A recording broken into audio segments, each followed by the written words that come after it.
we have a purchase price. Now let's talk about what we can buy with that. We're in our example, we're replacing a $3,000 monthly rent with roughly $4,000 mortgage payment, taxes, interest payment, and we're going to be looking in the $450,000 price point. What does that buy us, and what are the factors that go into real estate, the purchase, and what we can expect from that purchase process? And I know I can go on. I want to, as the guy who does all the transactions on the search and put offers in stage, but what do you guys? Where does that take you? So you mean as far as the process of yeah. Well, you're going to have, depending on the town that you're buying, that money will buy you what have you, whether it's a condo, a single family.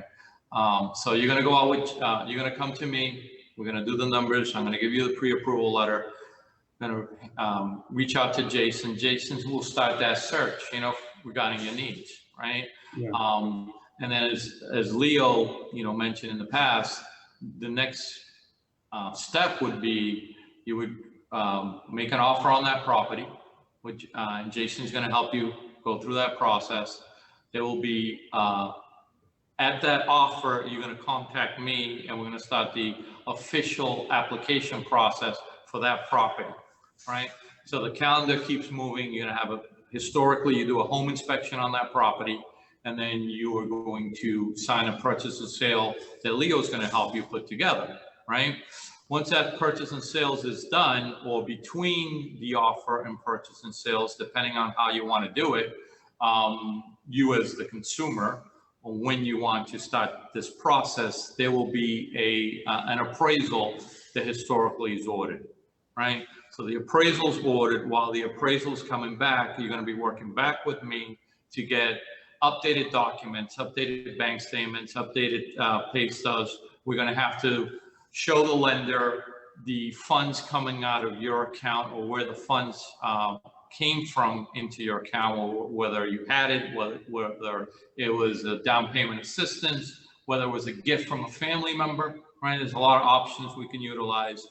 And then we have to see that those funds that you put down at the offer and you put down at the purchase and sales, we have to see those funds clearing your account, right?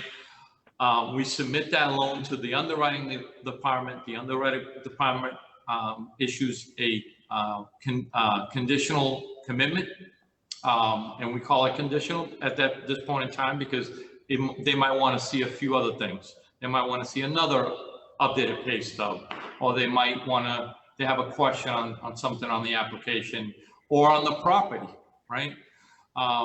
That meets the commitment date that's set forth on the purchase and sales agreement that Leo helped you put together. Okay, so we communicate to all the parties, hey, congratulations, we have a commitment. I have a conversation with Leo and say, hey, these are the conditions. Do you feel comfortable with this commitment? If he does, we move forward. If he doesn't, we're going to ask for an extension, a couple of days maybe, to clear those conditions if need be. So this is the technical aspect of getting the loan closed, right? Yeah. And there's so once you've got those conditional commitments, what do we expect at the actual closing table? Are we bringing checks with us? What do we have to bring there? So at the closing table, you're going to basically bring the additional funds that you did not put down originally at offer and purchase and sale. So if it was, down payment came up to $20,000 and you, put down $10,000, you're going to need to be bringing that additional $10,000 that's still missing from the down payment, and then closing costs. Right? Mm-hmm. And then, that's what's going to happen at the closing. And then prior to that, once again, we'll get the final conditions, we'll get a clear to close, and then you're ready basically to schedule the closing whenever that time will be. And there's some more, specifics in between those things, depending on the property type and the loan that you're doing. But that's the gist of the flow. And I'm not sure if I answered the question that you were asking, or answer another question, but. No, it's good because we can Question. circle back to what to expect when we buy, but I think this is a great topic on what to expect once we're in that contract from a lending perspective, right? Now you mentioned closing costs. Do I always have to show up with money for closing costs? No, I mean, there's programs that, from towns that offer down payment, closing cost assistance, I should say. You can also structure your offer with Jason to have the seller pay your closing costs at the closing. I'm gonna just stop there because that almost never happens in our region. So just, I don't want that to set the expectation. But what we were saying before, there are programs that will cover it. Can you ever wrap those costs into the loan? You cannot wrap the closing costs into the loan on a purchase. Okay. You can do it on a refinance, but you cannot do it on a purchase. So important note there. However, there are programs that will cover those or give you sort of a secondary loan on that issue, on the closing costs, right? Right. There's programs out there that you know, through the cities, they will cover those closing costs for you. And you know,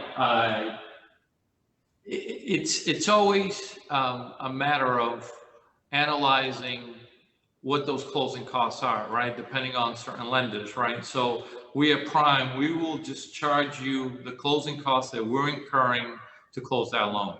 We're not going to charge you, you know, additional application fees and points and crazy numbers that, you know, you might have heard that occur in the industry, right? So it's straightforward. This is the bills. If you want to look at it and think about it this way, these are the bills that we're getting from another party, an attorney, an appraiser, a survey company, and those are the bills that we charge you to pay. We don't make up a bill and say, hey, George wants a boat and I need another $1,000 on this loan. He needs gas for his boat this weekend.